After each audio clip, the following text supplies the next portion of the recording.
welcome back. Today I would like to make some resin clocks. I got these molds off of Amazon, and I'll put the links in the description. These are they're going to finish off about 5 3/4 inch diameter. I don't know if you can see that. So they're a pretty good size clock. These two have numbers for the time. These two have the Roman numerals, which is really cool. So when we do these clocks, we're going to put the resin in these little cavities. We're going to let the resin sit for a few hours, and then we're going to come back and put our decorative resin on the back. There is this little notch right here that the resin will not go in, so that's the hole that we're going to put the clock parts. Before we get started, we need to talk a little bit about resin. Resin is a clear substance that is traditionally used for like floors, construction. You can use it to make bar tops, that type of thing. But it's a very sturdy material when it has cured, but it's also very toxic. So it's important that you wear gloves. I am wearing nitrile gloves. They're powder free. I choose nitrile because I do have skin sensitivities. You can use latex. Just make sure that they're powder free, because you don't want any of that powder getting into the mix in here. It's important not to let it touch your skin because you can start developing skin allergies with resin. So if it does touch your skin, it's important to go wash it off with soap and water immediately. And you also want to use an area that's well ventilated. My studio is a smaller room, but I do have air conditioning.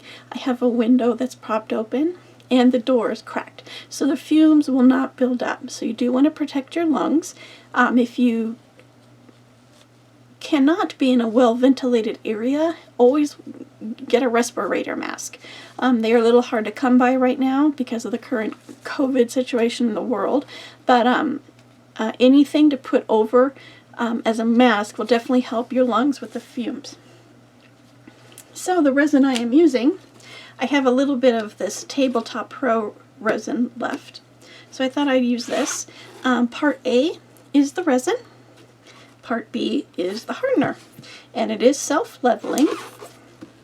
And what we're going to do, we're going to mix thoroughly in a circular motion for 3 to 5 minutes in 1 cup.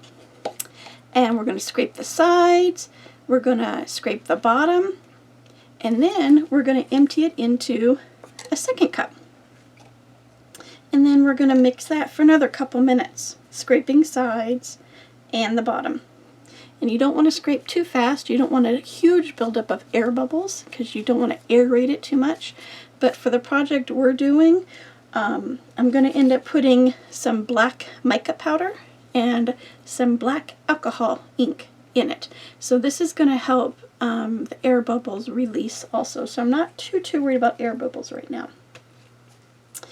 After I get my resin colored, then I'm going to use this pipette. I'll put the link in the description also. I'm going to pull some of the resin out, and then I'm going to just carefully place it in here. Now if I make any mistakes, it's going to be important at this time that I clean it off, because I just want the resin inside the cavities. And for these 4, I'm going to go ahead and mix 3 ounces of resin. I think this is too much resin for this, but any leftovers, I'm going to fill another mold, so I'm okay. I'd rather have too much than too little, because I don't want to end up not having enough, and then I have to go through and mix more resin, mix more color to match, and then finish it. So I would rather just have too much right now. So to get what I'm going to do, I'm going to go ahead and measure one part to this line, the 2nd part to this line, and then I'm going to start stirring. And what I'm going to do is I'm going to fast forward through all this so you can just see me do it. You don't necessarily need to hear me say anything. And then I'll just keep it going while I feel this. Afterwards, I'm going to let it set a few hours, then we'll come back and we will finish it off. So here we go.